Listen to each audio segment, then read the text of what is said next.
Why don't we jump in with the box office, actually, since we had maybe the worst October in a decade Yes, as of Sunday. that is correct. Worst October in 10 years, which is interesting because that's coming off of the best September ever, which was then coming off the worst summer in, about a decade as well. So it's been a very up and down box office overall. I mean, did you see any movies in October besides Blade Runner? Because that's the only one I saw.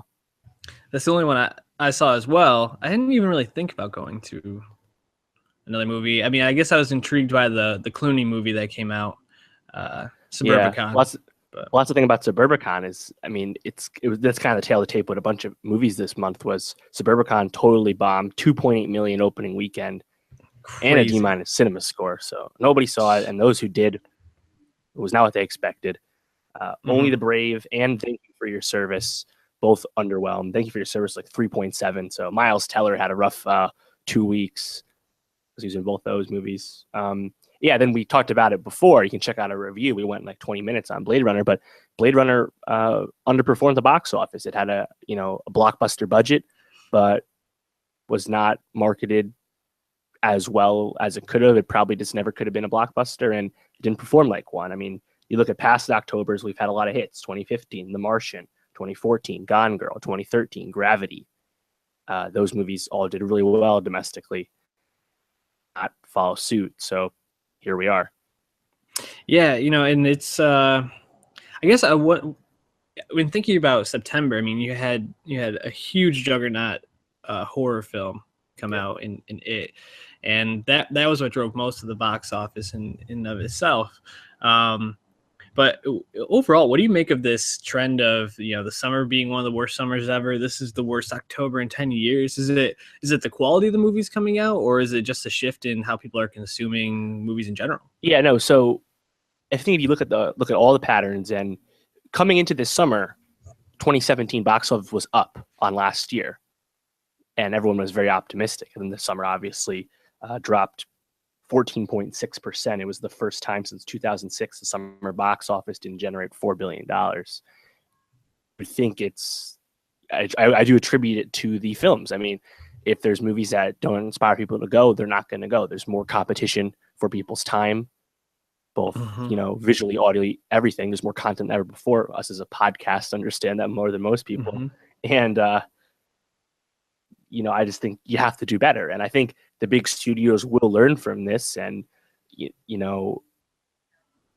I think it's pretty cut and dry. I don't think it's, the movie theater experience is ending. No, it's declining a little bit, sure, but I don't think it's even in any danger. It's just, it's been a really rough year. And, there's still 2 months left. And we've talked to some, Hollywood analysts, they'll point you to Star Wars and Pitch Perfect 3 and Justice League and Thor Ragnarok, which comes out this Friday, hoping to, save the box office, save the year. And Thor had over 100 million internationally in its debut last week. So, things might look up, but I mean, what's your read on it? We've been talking a lot about how people just are going to be moving towards more like home viewing and consuming movies.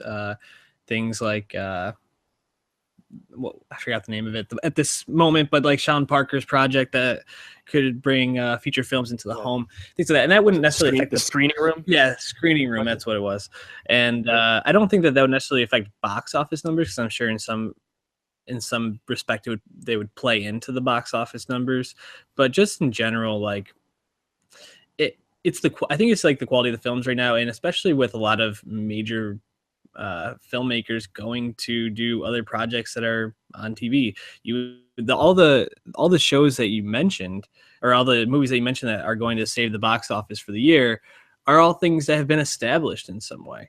Nothing that really came out this year, I would say, is a new intellectual property that's really grabbed people. Besides Get Out. Get Out's like the one exception where, brand new original success and good word of mouth is all you need. But the movie needs to be good. It's interesting because we're going to be talking about this with Stranger Things later, but Get Out almost had a very Stranger Things type feel, where it was something that was relatively unknown and then dropped, and then all of a sudden everybody's like, whoa, this thing is like a phenomenon. So it really, almost seems like at this point it has to be something that is like considered universally awesome, or like you said, people are just going to take their interest to something that they know they're going to like, a 45-minute Netflix show, which nothing other than the $10 subscription they pay every month, instead of paying $10 to go to a movie that they don't know if they're going to like. Right. I mean, you look at it last month too. It's, I think like the 5th highest grossing film of the year. It's really, really strong. And that's another movie where we thought it would do well, but we didn't think it would do that well. And, right. It overperformed and had great legs because of both lack of competition and great word of mouth. So I think it really depends on the movie and the time of the year it's released. Also, shout out LeBron James's Pennywise costume. Yeah. It's funny. I was out a Saturday of Halloween weekend, and I didn't see a lot of Pennywise, and I was like, good, that's like it's too easy, too obvious. It's the obvious thing to be. Plus, it's a clown. It's already Halloweeny. You're really going to be a Pennywise, but somebody famous rocking a really like high quality Pennywise, I'm down with it. Then watching LeBron like bust down on the dance floor, I was like, I do approve. Yeah, it's fucking hilarious.